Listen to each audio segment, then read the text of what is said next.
اہل جنت اس روز عیش و نشاط کے مشغلے میں خوش ہوں گے، وہ بھی اور ان کی بیویاں بھی سایوں میں تختوں پر تکیے لگائے بیٹھے ہوں گے، وہاں ان کے لیے میوے ہوں گے اور جو وہ منگوائیں گے ان کو ملے گا، ان کو پروردگار مہربان کی طرف سے سلام کہا جائے گا، اور وہ فرمائے گا کہ گناہگارو تم آج الگ ہو جاؤ۔ اے آدم کی اولاد، کیا میں نے تم سے کہہ نہیں دیا تھا کہ شیطان کو نہ پوجنا، وہ تمہارا کھلا دشمن ہے، اور یہ کہ میری ہی عبادت کرنا یہی سیدھا رستہ ہے، اور اس نے تم میں سے بہت سی خلقت کو گمراہ کر دیا تھا، تو کیا تم سمجھتے نہیں تھے؟ یہی وہ جہنم ہے جس کے تمہیں دھمکی دی جاتی تھی، جو تم کفر کرتے رہے ہو اس کے بدلے آج اس میں داخل ہو جاؤ۔ آج ہم ان کے منہوں پر مہر لگا دیں گے، اور جو کچھ یہ کرتے رہے تھے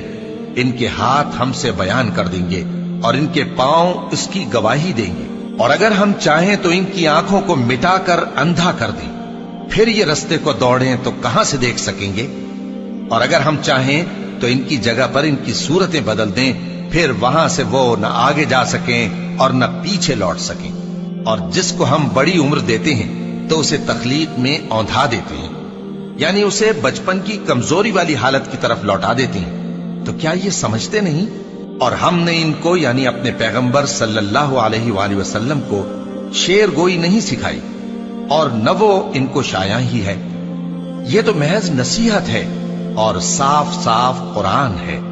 تاکہ اس شخص کو جو زندہ ہو خبردار کرے اور کافروں پر بات پوری ہو جائے۔ کیا انہوں نے نہیں دیکھا کہ جو چیزیں ہم نے اپنے ہاتھوں سے بنائیں ان میں سے ہم نے ان کے لیے مویشی پیدا کر دیے، اور یہ ان کے مالک ہیں، اور ان کو ان کے قابو میں کر دیا تو کوئی تو ان میں سے ان کی سواری ہے اور کسی کو یہ کھاتے ہیں، اور ان میں ان کے لیے اور فائدے اور پینے کی چیزیں ہیں، تو کیا یہ شکر نہیں کرتے؟ اور انہوں نے اللہ کے سوا اور معبود بنا لیے ہیں کہ شاید ان سے ان کو مدد پہنچے، مگر وہ ان کی مدد کی ہرگز طاقت نہیں رکھتے، اور وہ ان کی فوج بنا کر حاضر کیے جائیں گے تو ان کی باتیں تمہیں غمناک نہ کر دیں۔ یہ جو کچھ چھپاتے اور جو کچھ ظاہر کرتے ہیں ہمیں سب معلوم ہے۔ کیا انسان نے نہیں دیکھا کہ ہم نے اس کو نطفے سے پیدا کیا، پھر وہ تڑاک پڑاک جھگڑنے لگا اور ہمارے بارے میں مثالیں بیان کرنے لگا، اور اپنی پیدائش کو بھول گیا، کہنے لگا کہ جب ہڈیاں بوسیدہ ہو جائیں گی تو ان کو کون زندہ کرے گا؟ کہہ دو کہ ان کو وہ زندہ کرے گا جس نے ان کو پہلی بار پیدا کیا تھا، اور وہ ہر طرح کی تخلیق کو جانتا ہے، وہی جس نے تمہارے لیے سبز درخت سے آگ پیدا کی، پھر تم اس کی ٹہنیوں کو رگڑ کر ان سے آگ نکالتے ہو۔ بھلا جس نے آسمانوں اور زمین کو پیدا کیا،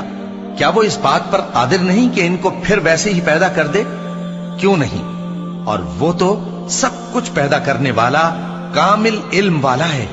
اس کی شان یہ ہے کہ جب وہ کسی چیز کا ارادہ کرتا ہے تو اس سے فرما دیتا ہے کہ ہو جا،